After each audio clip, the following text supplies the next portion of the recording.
சோயாஜங் கொதிக்கிற தண்ணியில் போட்டு ஒரு 5 நிமிஷம் இதாகிடுச்சு. அப்போ ஆறிடுச்சு. நம்ம இப்போ வந்து புளிஞ்சு எடுத்துக்கலாம்.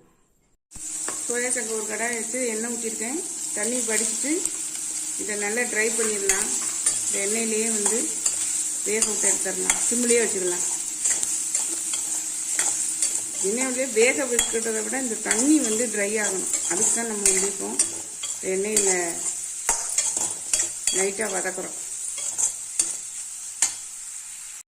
குக்கரில் எண்ணெய் விட்டு பட்டையும் பிரிஞ்சிலையும் போட்டு வதக்கியிருக்கேன். அதோட ஒரு பெரிய வெங்காயத்தை சேர்த்து வதக்கியிருக்கேன். இஞ்சி பூண்டு விழுது சேர்த்து வதக்கியிருக்கேன். தக்காளி ஓரளவு மசிஞ்சிருச்சு. நம்ம இப்போ இதில் வந்து மசாலா கலர் சேர்த்துடலாம். மஞ்சள் தூள், மிளகாய் தூள், மல்லித்தூள், ஜீரகத்தூள், கரம் மசாலா எல்லாத்தையும் சேர்த்து நல்லா வதக்கி விட்டுடலாம்.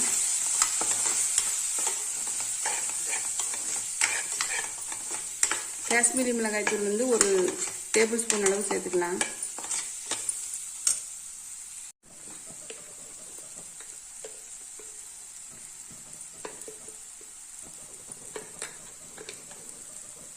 இது நல்லா வதக்கி விட்டுட்டு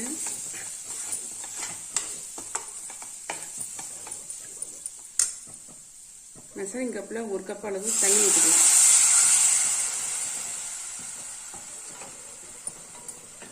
நல்லா கலந்து விட்டுட்டு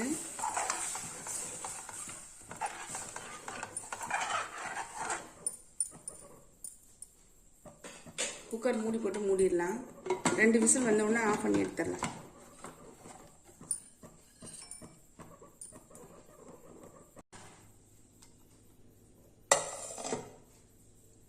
நல்லா வெந்திருக்கு பாருங்க. இதில் இந்த மேசர் வச்சு நல்லா இன்னும் கொஞ்சம் வந்து மசிச்சு விட்ருங்க.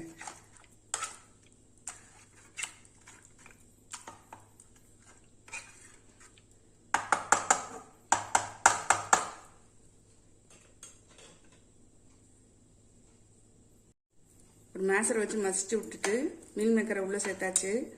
இப்போ இதில் தேவையான அளவு தண்ணி விட்டுறலாம்.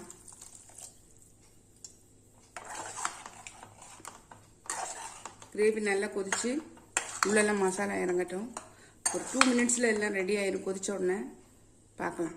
கிரேவி நல்லா கொதிச்சிருச்சு. கடைசியாக இறக்கும்போது 1 ஸ்பூன் பொட்டுக்கடலை மாவு, பொட்டுக்கடலையை நல்லா மிக்சியில் திரிச்சு அதை சேர்த்துட்டு கொஞ்சம் கொத்தமல்லி தலையை தூவினோம்னா சூப்பராக ரெடி ஆயிடுச்சு நம்மளோட கிரேவி.